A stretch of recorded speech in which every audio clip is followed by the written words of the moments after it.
اعوذ باللہ من الشیطان الرجیم بسم اللہ الرحمن الرحیم۔ سورہ الحج چیپٹر نمبر 22 آیت نمبر 75-76۔ اللہ فرشتوں میں سے اپنا پیغام پہنچانے والا چنتا ہے اور انسانوں میں بھی بے شک اللہ سننے والا دیکھنے والا ہے۔ وہ جانتا ہے جو کچھ ان کے آگے ہے اور جو کچھ ان کے پیچھے ہے، اور اللہ ہی کی طرف لوٹتے ہیں سارے معاملات۔ اللہ سبحانہ و تعالیٰ دنیا میں انسان کو پیدا کیا اور انسان کو پیدا کرنے کا مقصد بھی رکھا۔ جب زمین پر رکھا تو اللہ سبحانہ و تعالیٰ نے سارے انتظامات بھی کر دیے، مگر یہ ساری چیزیں اللہ نے کیوں کی؟ کیونکہ اللہ سبحانہ و تعالیٰ دیکھنا چاہتا ہے کہ اس میں سے اچھے اعمال کر کے جنت میں جانے والا کون ہے اور برے اعمال کر کے جہنم میں جانے والا کون ہے۔ اس کا نالج اللہ کو آلریڈی ہے، مگر اللہ سبحانہ و تعالیٰ اپنے علم کی بنیاد پہ، اپنی نالج کی بنیاد پہ کسی کو جنت یا جہنم میں نہیں ڈالے گا۔ مثال کے طور پر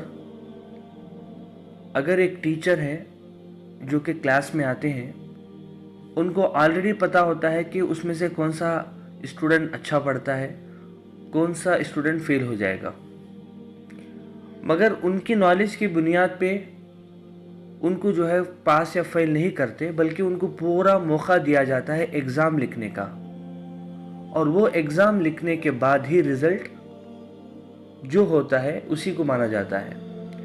اسی طریقے سے اللہ سبحانہ تعالیٰ کو پہلے سے ہی نالج ہے کہ کون سا شخص جنت کو جانے والا ہے، کون سا شخص جہنم کو جانے والا ہے، بٹ اللہ کی نالج کی بنیاد پہ کسی کو جنت یا جہنم کے اندر داخل نہیں کیا جائے گا، بلکہ اس کو پورا موقع دیتے ہیں۔ پریکٹیکل طریقے سے جو انسان کی ضرورت ہے اللہ سبحانہ و تعالیٰ اس دنیا میں پوری کرتا ہے، اور اس کے پاس اللہ سبحانہ و تعالیٰ طاقت دیتا ہے سلیکشن کی، کہ چاہے وہ اچھا راستہ چنے یا وہ برا راستہ چنے۔ اللہ سبحانہ و تعالیٰ فرماتا ہے کہ اللہ فرشتوں میں سے اپنا پیغام پہنچانے والا چنتا ہے اور انسانوں میں بھی۔ اب اللہ دنیا کے اندر تو نہیں آتا، اللہ کا علم ہر جگہ موجود ہے، مگر انسان تک اللہ کا پیغام پہنچانے کے لیے اللہ سبحانہ و تعالیٰ فرشتوں کو چنتا ہے، اور انسانوں میں ایک انسان کو بھی چنتا ہے جس کو ہم پیغمبر کہتے ہیں۔ پیغمبر کیوں کہتے ہیں؟ پیغام پہنچانے والا۔ میسنجر کیوں کہتے ہیں؟ میسیج پہنچانے والا۔ کس کا میسیج؟ اللہ کا میسیج۔ تو فرشتے کے ذریعے اللہ سبحانہ و تعالیٰ پیغمبر کو میسیج دیتا ہے، اور وہ پیغمبر انسانوں کو اللہ کا میسیج پہنچاتا ہے۔ آدم علیہ السلام سے لے کے محمد صلی اللہ علیہ وسلم تک کئی ہزار پیغمبر آ گئے، جو کہ ہر زمانے میں، ہر وقت میں، ہر لینگویج میں، ہر مقام میں لوگوں کو صحیح راستہ بتانے کے لیے اللہ سبحانہ و تعالیٰ بھیجتا رہا۔ اللہ آگے فرماتا ہے وہ جانتا ہے جو کچھ اس کے آگے ہے اور جو کچھ اس کے پیچھے ہے۔ اب جو بھی شخص کا رزلٹ ہے وہ اللہ سبحانہ و تعالیٰ جانتا ہے، اور اللہ ہی کی طرف لوٹتے ہیں سارے معاملات۔ پیغمبر کی بات جو سننے گا، جو اس پہ عمل کرے گا، یا پیغمبر کی بات کو انکار کرے گا، یہ سارے معاملات ایک کتاب میں درج ہیں، یہ سارے ریکارڈنگ ہو رہے ہیں، اور مرنے کے بعد وہ سارا سامنے پیش کیا جائے گا۔ کہنے کا مقصد یہ ہے کہ اللہ سبحانہ و تعالیٰ خود آ کے کسی کو گائیڈ نہیں کرتا۔ اس دنیا کے اندر آنا، جیسا کئی لوگوں کا عقیدہ ہے کہ خدا انسانوں کی شکل میں آتا ہے، وہ بھی غلط ہے۔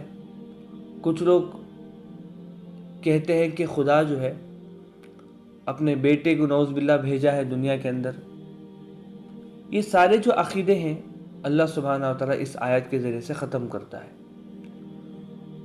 اللہ سبحانہ و تعالیٰ بہت بڑا ہے، وہ دنیا کے اندر نہیں آ سکتا۔ اللہ سبحانہ و تعالیٰ کا جو علم ہے وہ ہر جگہ چھایا ہوا ہے۔ جیسے کئی مسلمان ہیں، جب ان سے پوچھا جاتا ہے کہ اللہ کہاں ہے، وہ کہتے ہیں کہ اللہ ہر ذرہ ذرہ میں ہے، پھر یہ بھی ہے، تو ساری لمبی لیسٹ دیتے ہیں۔ اللہ قرآن میں کلیئر طریقے سے فرماتا ہے سورہ طٰہٰ کے اندر کہ اللہ سبحانہ و تعالیٰ عرش پہ مستوی ہے۔ یہ عقیدہ ہمارے دلوں کے اندر رہنا چاہیے۔ ایسا نہیں کہ جو ہے اسی وجہ سے جو لوگ ہیں جن کو غیر مسلمان کہتے ہیں، وہ لوگ پتھروں کی اس وجہ سے پوجا کرتے ہیں، وہ کہتے ہیں کہ پتھروں کے اندر بھی ہمیں اللہ نظر آتا ہے، اور جو ہے جانوروں کے اندر نظر آتا ہے، درختوں کے اندر نظر آتا ہے، اس وجہ سے ہم ان کو پوجتے ہیں، عبادت کرتے ہیں۔ تو یہ کانسیپٹ جو کرسچنز کا ہے کہ عیسیٰ علیہ السلام نعوذ باللہ اللہ کے بیٹے ہیں، یہ سارے جو ہے عقیدہ غلط ہے۔ اللہ سبحانہ و تعالیٰ اپنا میسیج پہنچانے کے لیے خود آنے کی ضرورت نہیں ہے، اور نہ ہی آتا ہے، نہ ہی نعوذ باللہ جیسا کرسچن کہتے ہیں اللہ کے بیٹے کو بھیجتا ہے، اس طریقے سے نہیں ہے، بلکہ اللہ سبحانہ و تعالیٰ کلیئر طریقے سے بتایا ہے کہ اللہ سبحانہ و تعالیٰ فرشتوں کو سلیکٹ کرتا ہے اور انسانوں میں سے پیغمبروں کو سلیکٹ کرتا ہے، اور اس کے ذریعے سے وہ اللہ سبحانہ و تعالیٰ میسیج پہنچاتا ہے۔